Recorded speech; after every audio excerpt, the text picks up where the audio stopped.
এই রোহন, তুই এইখানে? আমারও তো সেই একই প্রশ্ন, তুই এইখানে? আমি তো মেয়ে দেখতে এসেছি।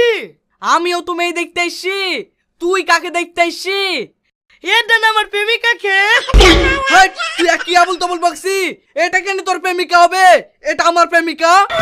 দেখ, বন্ধু বন্ধু মতো থাকবি, প্রেমিকার দিকে হাত বাড়াবি নি, নাহলে কিন্তু তোর হাতে মেরে হাত ভেঙে দেবো। এই শালা আবার কি বলছে রে? এই তুমি চুপ করে আসো কেন? ওকে বলতে পারছো না তুমি আমার গার্লফ্রেন্ড? এই শালা, তোর এত বড় স্পর্ধা, তুই আমার প্রেমিকার গায়ে হাত দিছিস, তোর কিছু বলি রে?